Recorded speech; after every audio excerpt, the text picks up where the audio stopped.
Shalom Bapak Ibu Saudara yang dikasihi Tuhan, berjumpa lagi dengan saya dalam program Cahaya Kebenaran Firman Tuhan. Kali ini kita akan berbicara tentang jangan memilih salib. Nah Bapak Ibu, ketika kita mengikuti Tuhan Yesus sebagai juru selamat kita, banyak hal yang harus kita hadapi. Yang kita hadapi adalah kita harus mengikul salib. Karena setiap kita yang mempercaya Yesus sebagai Tuhan harus menyangkal diri dan memikul salib, baru mengikut Tuhan. Nah, firman Tuhan di dalam Matius 10 ayat 38 berkata, barang siapa tidak memikul salibnya dan mengikut aku, ia tidak layak bagiku. Dan kalau hari ini kita mengikut Tuhan, lalu kemudian kita masih memikirkan salib kita dengan salib orang lain, seberapa berat salib kita dengan salib orang lain, maka itu bukan tujuan kita. Tujuan kita hari ini, setiap kita pasti ada salibnya yang harus kita pikul masing-masing. Tidak perlu iri. Apakah kemudian orang lain itu memiliki salib yang lebih ringan daripada diri kita, tetapi pada dasarnya bahwa setiap orang yang mau mengikut Tuhan, dia harus memikul salibnya. Nah Bapak Ibu, ternyata setiap kita yang mengikut Tuhan itu memiliki salibnya yang berbeda-beda. Maka ketika kita mengikut Tuhan, tidak pernah kita itu berhenti dari persoalan-persoalan hidup. Apakah kemudian Allah yang kita sembah itu tidak hidup? Apakah Allah yang kita sembah itu tidak bisa menolong kita? Nah ini yang menjadi suatu pertanyaan-pertanyaan yang menggelayut dalam setiap orang-orang yang mempercayai Tuhan, yang terkadang berpikirnya bahwa ketika menyembah Allah, maka dia harus hebat seperti yang dia ingini. Ketika dapat masalah, kemudian Allah itu bisa turun tangan lalu bisa menyelesaikannya. Nah saudaraku yang dikasihi Tuhan, kalau hari ini kita mendapati persoalan-persoalan hidup, lalu kemudian seolah-olah Allah tidak turun tangan langsung menghadapi atau menyelesaikan persoalan kita. Apakah kemudian Allah kita tidak hebat? Allah kita hebat, Allah kita luar biasa, Allah kita dahsyat luar biasa. Hanya konsep berpikir kita yang salah, yang dangkal, yang dekil, di mana kita melihat Allah hanya dalam perspektif dunia, dalam perspektif keinginan kita, untuk supaya kita dipuaskan dengan keinginan kita. Ketika kita tidak memiliki uang, kita berdoa, hari ini juga Tuhan akan kasih uang. Bagaimana bisa kalau kita tidak bekerja? Bagaimana kita tidak melakukan usaha-usaha untuk bekerja? Saatnya atau pada dasarnya setiap kita yang mempercayai Tuhan, yang hidup hari ini harus mempertahankan hidup dan harus bekerja. Nah Bapak Ibu, hari ini juga yang berumah tangga demikian.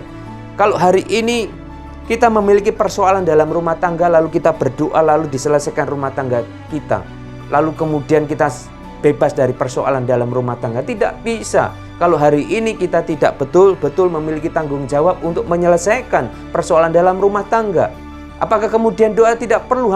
Kita harus berdoa, lalu kemudian minta tuntunan Tuhan untuk supaya Tuhan kasih hikmat bagi kita untuk menyelesaikan persoalan dalam rumah tangga. Lalu kita hadapi dengan gentle sehingga rumah tangga itu bisa, persoalannya kita bisa selesaikan. Bukan hanya sekedar kita menunggu Allah yang berperkara untuk menyelesaikan persoalan rumah tangga kita. Tidak bisa. Nah inilah kemudian yang harusnya kita rubah cara berpikir kita Bapak Ibu Saudara sekalian. Makanya itu janganlah kita memilih salib. Karena setiap kita pasti memiliki salib.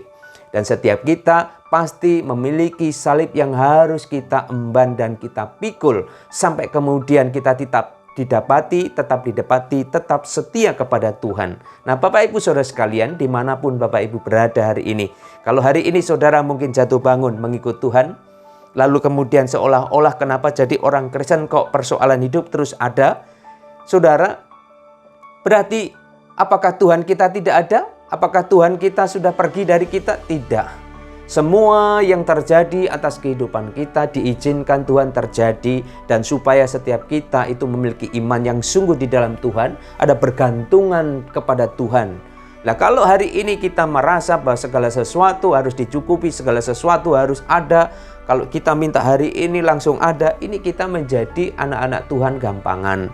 Jadi kalau kita hari ini jadi orang Kristen yang sungguh-sungguh. Sehingga kita tidak hanya menilai kekristenan itu dari lahiriah, saudara.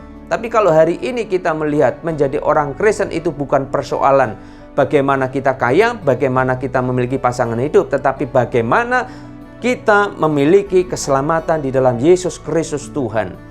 Untuk apa kita memiliki dunia ini? Untuk apa kita memiliki apa yang dipikirkan dunia ini? Tetapi kita tidak memiliki keselamatan di dalam kekekalan. Percuma Bapak Ibu. Nah kalau hari ini kita memiliki Yesus dan memiliki kehidupan kekal secara iman kita, lalu kemudian kita memiliki tanggung jawab untuk bekerja dengan sungguh sebagai imam, sebagai suami bekerja untuk menghidupi keluarganya, menghidupi istri dan anak-anaknya. Dia memiliki tanggung jawab. Orang-orang ini yang luar biasa. Dan ketika kita tidak memiliki pekerjaan, kita berusaha sesuai dengan kompetensi kita. Kita mencari pekerjaan, lalu lewat pekerjaan itu Tuhan memberkati kita. Jadi tidak perlu kita bersungut-sungut seolah-olah kenapa jadi orang Kristen miskin terus. Tidak ada keuangan. Memangnya kalau kita ke gereja Tuhan kasih uang. Orang-orang seperti ini saudara, konsepnya sudah salah. Konsepnya sudah salah mengikut Tuhan. Kalau hari ini saudara mengikut Tuhan, hanya konsepnya harus dikasih uang sama Tuhan.